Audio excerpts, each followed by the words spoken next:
കയ്യിലെ കൊണ്ടോ മീഡിയാസിന്റെ മുന്നിലേക്ക് കൊടുത്തോ. 2:30 ഇവരുടെ 2:30 ഫ്ലൈറ്റ് കയറി തന്നെ ഒന്ന് വീട് കൊടുത്തോ.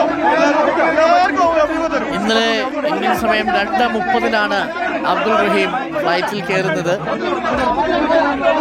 ഇന്നിപ്പോൾ പുലർച്ചെ 7:30 വിമാനം ലാൻഡ് ചെയ്യുന്നത്. പ്രിയപ്പെട്ട പ്രേക്ഷകരെ, കരിപ്പൂരിലെത്തി അബ്ദുൾ റഹീം ഇതാ നാടിൻ്റെ സ്നേഹവലയത്തിലേക്ക്, ആ സുരക്ഷിതത്വത്തിലേക്ക് മടങ്ങുകയാണ്. ഒരു സാധാരണ വീട്, വളരെ സാധാരണക്കാരായിട്ടുള്ള മനുഷ്യർ. സഹോദരനെ കൊണ്ടുവരുന്നു, വെള്ളം കൊടുക്കുകയാണ്. സഹോദരനാണ്, സഹോദരന്റെ തോളിൽ കൈയിട്ടാണ് നിൽപ്പ്. ചങ്ങായിമാരുണ്ട്. ഒരു സാധാരണ വീടാണ്.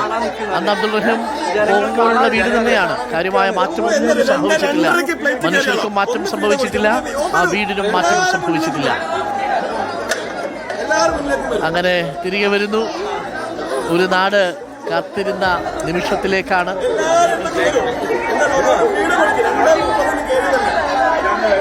സ്നേഹചുംബനങ്ങൾ നൽകി ബന്ധുക്കളായിട്ടുള്ള എല്ലാ മനുഷ്യരും ചേർത്തു പിടിക്കുന്നു. മനുഷ്യരെ സ്നേഹിക്കുന്ന കാഴ്ച കാണണമെങ്കിൽ സ്നേഹം പ്രകടിപ്പിക്കപ്പെടാനുള്ളതാണ് എന്ന് പറയുന്നത് പോലെയാണ്. ചേർത്തു പിടിച്ചും സന്തോഷിച്ചും മുത്തം നൽകിയും അബ്ദുൾ റഹീമിന്റെ വരവിനെ ഒരു നാട് ഏറ്റെടുക്കുന്ന കാഴ്ചയാണ് പ്രിയപ്പെട്ട പ്രേക്ഷകരെ നമ്മൾ കാണുന്നത്. തൽക്കാലത്തേക്ക് ഉമ്മയും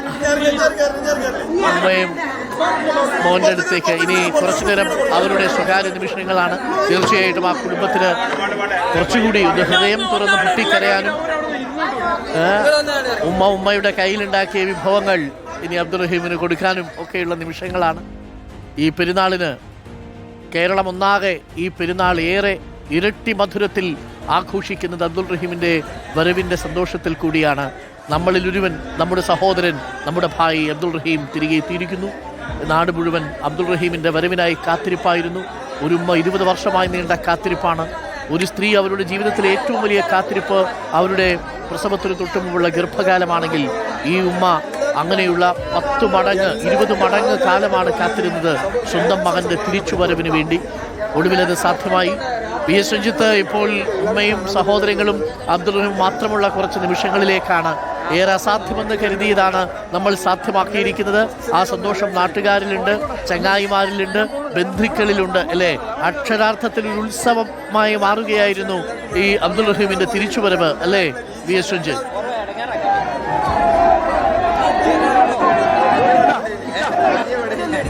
വലിയ സന്തോഷത്തിന്റെ ഇപ്പോൾ ബോച്ച കൂടി ഇങ്ങോട്ട് എത്തിയിരിക്കുകയാണ്. ഇപ്പോൾ വീട്ടിനകത്ത് മുറി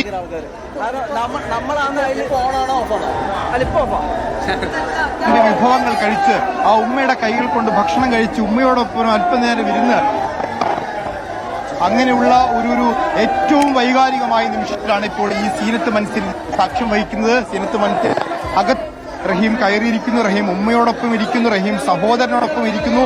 അവർക്കൊപ്പം സ്നേഹം പങ്കുവെക്കുന്നു. അവർ ഉണ്ടാക്കിയ ഭക്ഷണം കഴിക്കുന്നു. ഇതൊക്കെ ഒരു സ്വപ്ന നിമിഷം പോലെ എപ്പോഴൊക്കെയോ ഈ ജയിലിനകത്ത് റഹീം സ്വപ്നം കണ്ടതായിരിക്കാം എന്നാണ് ഞാൻ മനസ്സിലാക്കുന്നത്. കാരണം ഓരോ ദിവസവും ഈ 20 വർഷം എന്ന് പറയുമ്പോൾ എണ്ണിക്കഴിഞ്ഞ നാളുകൾ 365 ദിവസങ്ങൾ, ഒരു വർഷം, അത്രയും ദിവസങ്ങൾ കാത്തിരുന്നു. ഓരോ ദിവസവും റഹീമിന്റെ പ്രാർത്ഥനകളിൽ, റഹീമിന്റെ സ്വപ്നങ്ങളിൽ ഈ ഒരു നിമിഷം, ഈ ഒരു ദിവസം ഉണ്ടായിരിക്കാം എന്നുള്ളതാണ്. ആ ഒരു ദിവസം കണ്ടു കഴിഞ്ഞ ദിവസം, പ്രതീക്ഷയോടെ കാത്തിരുന്നൊരു ദിവസം, അത് സമാഗമമാകുമ്പോൾ വാക്കുകൾ കിട്ടാത്തൊരവസ്ഥയിൽ റഹീം വിങ്ങുന്നത്, നന്ദി പ്രകടിപ്പിക്കാൻ റഹീമിന് വാക്കുകളില്ലാത്ത അവസ്ഥ നമ്മൾ നേരത്തെ കണ്ടു. റഹീമിന് സംസാരിക്കാൻ പറ്റുന്നില്ല. സന്തോഷമെന്നല്ലാതെ, നന്ദി എന്നല്ലാതെ ആ 2 വാക്കിനപ്പുറത്ത് സംസാരിക്കാൻ പറ്റാത്ത വിധം റഹീം സന്തോഷാശ്രുക്കൾ കൂടി വീട്ടിലേക്ക് വന്നിരിക്കുന്നു. വീട്ടിനകത്തേക്ക് കയറി ഇപ്പോൾ റഹീമിനെ കാണും. അദ്ദേഹത്തിന് സ്വാഭാവിക പ്രയത്നത്തിൽ വലിയ പങ്കുള്ള ഒരു മനുഷ്യനാണ് അദ്ദേഹം. അദ്ദേഹം കൂടി കയറുന്നു. ഈ നാട് മുഴുവൻ നോക്കൂ, എത്ര ജനങ്ങളാണെന്ന് നോക്കൂ. ഈ വീട്ടിലെ മുഴുവൻ ആളും ഈ വീട്ടിൽ വലിയ പെരുന്നാൾ ആഘോഷിക്കുന്നത് പോലെ വലിയ തോതിൽ ആൾക്കൂട്ടം ഇവിടെ ഒത്തുചേർന്നിരിക്കുകയാണ്. ആരും പെരുന്നാൾ എന്നൊക്കെ പറഞ്ഞാൽ ഇതാണ് പെരുന്നാൾ എന്നുള്ള കാഴ്ചയാണ്.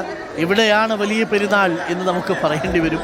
പ്രിയപ്പെട്ടവരെ, ഒരു മനുഷ്യൻ തിരികെ ഇനി ഒരിക്കലും ഈ നാട്ടിലേക്ക് മടങ്ങി വരവില്ലെന്ന് കരുതിയ ഒരിടത്തു നിന്നാണ് ആ കാത്തിരിപ്പ് ഒടുവിൽ സഫലമാകുന്നത്. ആ തിരിച്ചുവരവനെ ഒരു നാട് സ്നേഹം കൊണ്ട് ആതിഥ്യമരുളുന്ന കാഴ്ചയാണ്. പ്രിയപ്പെട്ട പ്രേക്ഷകരെ, നിങ്ങൾ കാത്തിരിക്കൂ.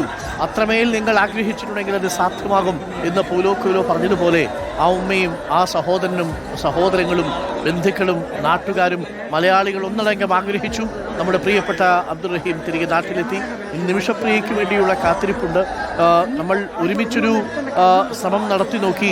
ആദ്യമൊക്കെ അത് സാധ്യമാവില്ലെന്ന് കരുതി വധശിക്ഷ ഇളവ് ചെയ്യുക എന്നതായിരുന്നു ആദ്യഘട്ടം. 2017 ആകുമ്പോഴേക്കും വധശിക്ഷ ഇളവ് നൽകി. പക്ഷേ അതിനുശേഷവും മോചനം സാധ്യമാണോ എന്നുള്ളതായിരുന്നു ചോദ്യം. പിന്നീട് മോചനം സാധ്യമാണ് എന്ന മട്ടിൽ കാര്യങ്ങളെത്തി. ഒടുവിൽ ജീവപര്യന്തം ആയി കുറയ്ക്കുമ്പോൾ ബന്ധുക്കൾക്ക് കൊല്ലപ്പെട്ട അനസിൻ്റെ കുടുംബങ്ങൾക്ക് ദിയാധനം അഥവാ ബ്ലഡ് മണി സ്വീകരിക്കാനുള്ള അവകാശം കൊടുത്തു. അതോടുകൂടി പ്രതീക്ഷയുടെ പുതുനാമ്പാണ്. പക്ഷേ അപ്പോഴും ഒരു വലിയ തുകയായിരുന്നു അത്. 34 കോടി രൂപ ഇന്ത്യൻ തുക സമാഹരിക്കണം. അതിന് നിലവിൽ ബോബി ചെമ്മണ്ണൂരിൻ്റെ നേതൃത്വത്തിലുള്ള സംഘം ഇറങ്ങിത്തിരിച്ചു.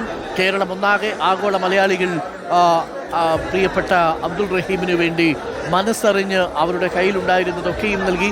അങ്ങനെ 34 കോടി രൂപ ചുരുങ്ങിയ നാളുകൾക്കുള്ളിൽ സമാഹരിച്ച് നമ്മൾ ലോകത്തെ ഞെട്ടിച്ചു. ഒടുവിൽ ദിയാധനമായിട്ട് ഏറെ അപ്രാപ്യമെന്ന് കരുതിയ തുക അവരുടെ കൺമുന്നിൽ വെച്ചു കൊടുത്തപ്പോൾ തുകയേക്കാൾ അബ്ദുൾ റഹീം എന്ന ഒരു മനുഷ്യനെ ജയിലിലിട്ടിരിക്കുന്നത് കൊണ്ട് തങ്ങൾക്ക് ഇനി എന്താണ് ലഭ്യമാവുക എന്ന് ആ കുടുംബം കരുതിയിട്ടുണ്ടാവും.